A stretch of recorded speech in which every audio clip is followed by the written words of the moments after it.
वो आईना जो अपने अंदर सभी दौरों को समेटे हुए है, वो दौर जिसमें संयुक्त परिवार शामिल है।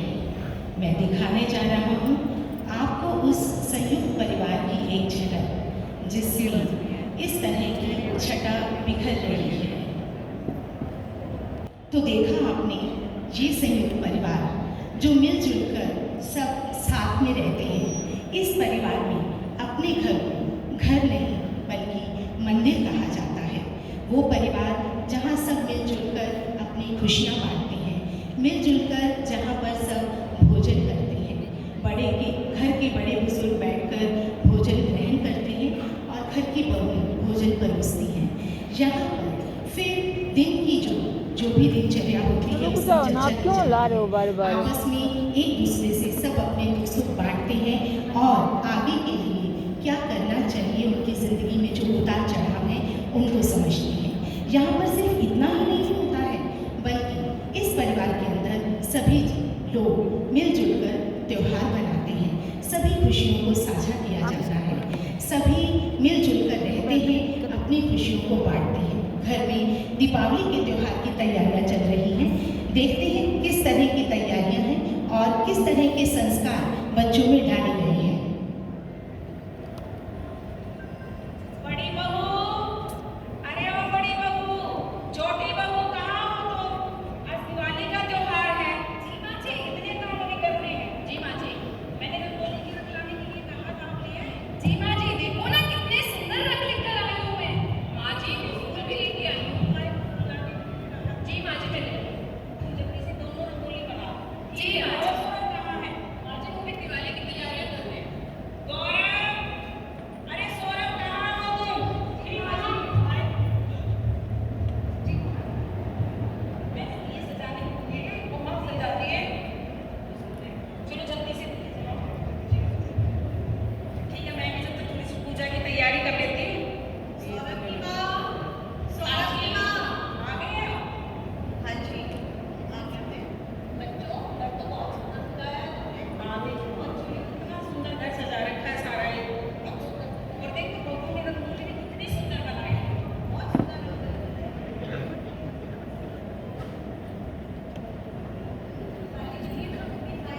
कि आप पूजा की मिठाई लो और पूजा की तैयारी करो। पूजा की तैयारी करती है, चलो सारे मिलकर हम दिवाली मना लेते हैं। चलो पूजा की तैयारी कर लेते हैं। ठीक है। इस तरह से घर में दिवाली पूजन की तैयारियां होती हैं। सब मिलजुल कर दीपावली की तैयारियां करते हैं और दीपावली पूजन किया जाता है। वक्त बदलता है, वक्त का पहिया हमेशा चलता रहता है और इसी तरह से वक्त आगे बढ़ता रहता है। हर एक की ज़िंदगी में कोई ना कोई नया मोड़ आता है। हम सब की ज़िंदगी में एक मोड़ इस तरह का भी आता है जब हम सुख का अनुभव तो करते ही हैं, पर उसके साथ साथ कहीं ना कहीं दुख की अनुभूति भी होती है। ऐसा ही एक मोड़ इस परिवार की ज़िंदगी में भी आया। आइए देखते हैं।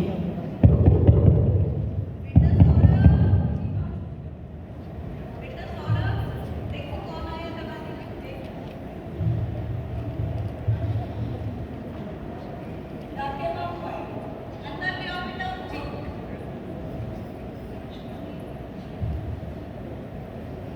बाबू पानी लाना है। अपने नाम की चिट्ठी आई है।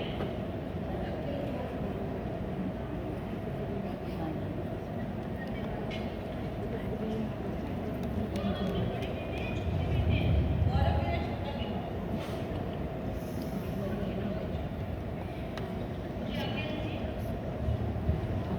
बेटा गौरव, ये मम्मी चिट्ठी आई है।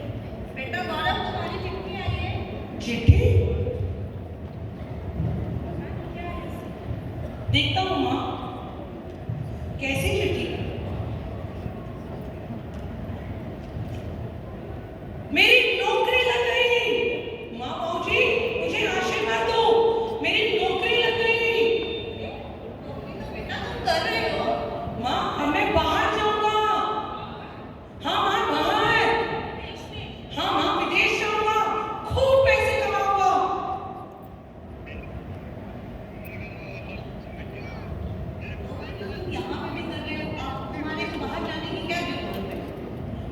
बाबूजी ज्यादा पैसे कमाने हैं, जीवन को बहुत खुशहाल बनाना है। भाभी मुझे आशीर्वाद दो, भैया आशीर्वाद दो। ये तो बहुत अच्छी बात है तेरी नौकरी लगी। और कैसी बातें कर रहे हैं आप? हमारा दिमाग खराब है क्या?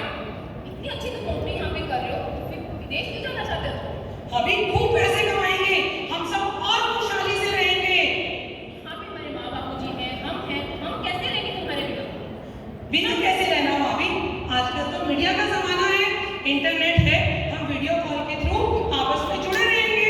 वो तो ठीक है गौरव, पर देख लो, तुम्हारी मर्जी। निशा मेरी नौकरी लग गई है, अब मैंने गौरव हम बाहर जाएंगे। कैसे चले जाएंगे बाहर? क्या भाभी के बिना हम कैसे रहेंगे? और माँ बाप जी का क्या? माँ की हालत तो देखो। निशा तुम पैकिंग करो, माँ से बात मैं करता हूँ। जैसी आपकी मर्जी गौरव। माँ क्या हुआ माँ? क्या आप अपने बेटे की तरक्की से खुश नहीं हो माँ? कौन माँ ऐसी होगी जो अपने बेटे की तरक्की से खुश नहीं होगी? बस मैं तो सिर्फ इतना चाहती हूँ कि हम सब मिलजुल कर रहें, यही रहें। तुम यहाँ भी तो कमा रहे हो। बाबूजी आप ही माँ को समझाइए। गौरव की माँ क्यों इतना परेशान हो रही है? परेशान मत हो। परेशान तो होना ही है, बेटा विदेश जा रहा है। विदेश जा रहा है? हमने बच्चों को पढ़ाया, लिखाया, इस काबिल बनाया कि वो जीवन में आगे बढ़ सके। अब हम उनको रोक नहीं सकते। तुम जितना भी रोकने की कोशिश करोगे वो नहीं रुकने वाला। उसको अपनी उड़ान आगे बढ़ने दो, उसको खुशी खुशी विदा करो। ये आप बोल सकते हो, ये माँ का दिल है, मैं नहीं बोल सकती।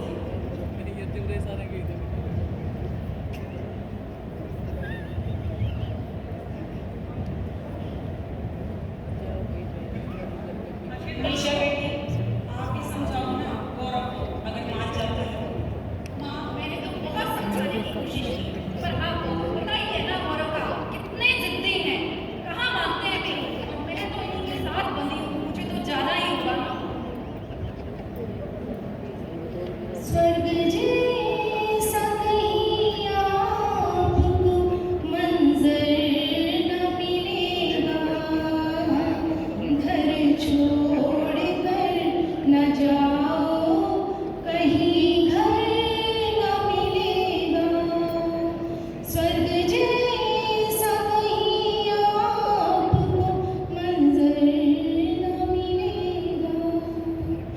तो देखा आपने किस तरह से ये परिवार एक संयुक्त परिवार होते हुए भी एक दूसरे से दूर हो गया और एकल परिवार में बदल गया, इस वादे के साथ कि वो हमेशा एक दूसरे से जुड़े रहेंगे। जैसा कि कहा कि इस वक्त मीडिया का ज़माना है, डिजिटलाइजेशन हो चुका है और वो एक दूसरे से जुड़े रहेंगे। कुछ ऐसा ही हुआ, समय का पहिया फिर आगे बढ़ा और घर में एक बार फिर से खुशियों ने दस्तक दी। खुशियों की दस्तक हुई, देखते हैं क्या हुआ। बड़े बेटे के यहाँ जहाँ बेटी का जन्म हुआ, लक्ष्मी का आगमन हुआ, उसी तरह से छोटे बेटे के यहाँ बेटी का जन्म हुआ। खुशियाँ वहाँ भी मनाई गई। आइए देखते हैं। इस तरह से वो परिवार जुड़ा रहा, पर जैसे जैसे बच्चे बड़े होने लगे वैसे वैसे बदलाव आता चला गया। सभी अपने अंदर अपने काम के अंदर व्यस्त होते गए।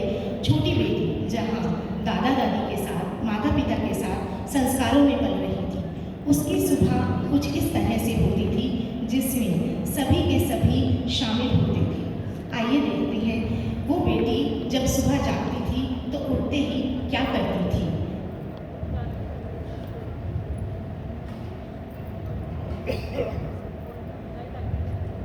आशा जानवी क्या कर रही है? जी वो उठ गई है और प्रातः श्लोक का उच्चारण कर रही है। कराग्रे वस्ते लक्ष्मी, करमध्ये सरस्वती, करमूले तु गोविंद, प्रभाते कर दर्शनम, समुद्रवस्ने देवी, पर्वतस्तन मंडले, विष्णु पत्नी नमस्तुभ्यं, पादस्पर्शं क्षमस्व मे। जहाँ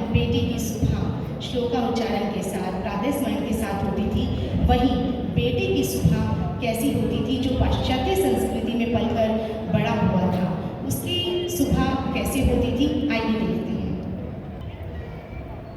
हाँ रोहन, घूमने? तुम्हें बस घूमने ही पड़ गए थे, कभी यहाँ कभी वहाँ, कभी मॉल कभी शॉपिंग। कहाँ जाना है? पापा से पूछा क्या तुमने? और मम्मी से? और हमारे साथ चलने वाला कौन है? ओके चलो मिलते हैं फिर। अरे अभी तो पार्टी शुरू हुई है।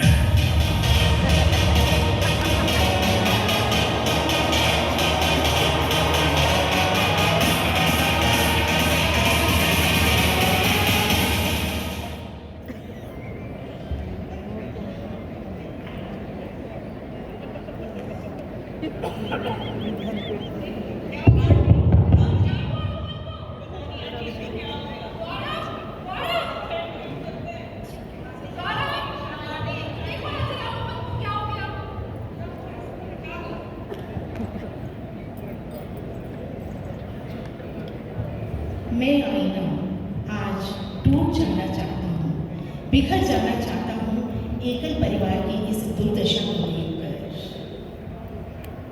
पता नहीं आजकल के बच्चे भी पता नहीं क्या लिया है, इससे कुछ समझ नहीं।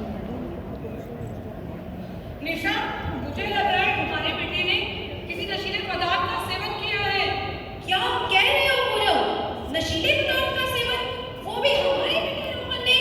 हाँ निशा, ये सब तुम्हारी गलती है गौरव। तुम भी जल्दी तरक्की करना चाहते थे, तुम्हें बहुत ही पैसा कमाने की जरूरत पड़ी थी। ये सब तुम्हारी गलती है। निशा, पैसा तो मैंने परिवार के लिए ही तो कमाया। मुझे इसी बात का डर था गौरव, मुझे इसी बात का डर था। जो तुमने किया, पैसे की पड़ी थी, लेकिन आपने देखा नहीं। किस चीज का डर निशा, किस बात का डर? इसी बात का डर था मुझे, कहीं ये पाश्चात्य संस्कृति की चकाचौंध में कहीं खो ना जाए। और वही हुआ गौरव, वही हुआ। आज अगर हमारा बेटा रोहन अपने दादा दादी के पास और भैया भाभी की संस्कारों की छत्र छाया तले पला होता, तो आज हमें ये दिन ना देखना पड़ता गौरव, ना देखना पड़ता। तो निशा, अब क्या करना चाहिए? अभी भी पूछ रहे हो गौरव? लौट चलो अपने देश, अपने परिवार के पास, अपने भैया भाभी के पास, अपने माँ बाप के पास।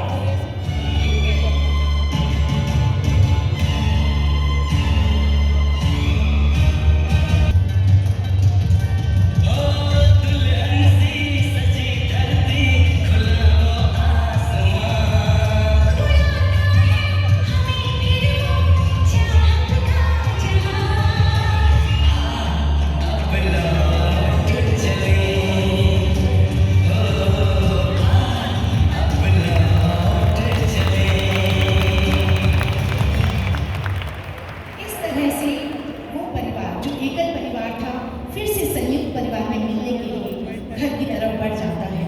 उसको फिर से उसी परिवार की याद आती है जहाँ पर संस्कार पलते हैं, जहाँ पर भारतीय संस्कृति झलकती है।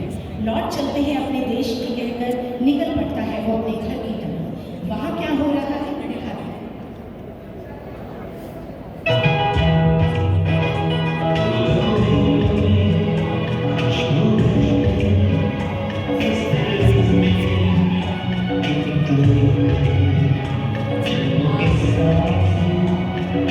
हम साथ साथ हैं।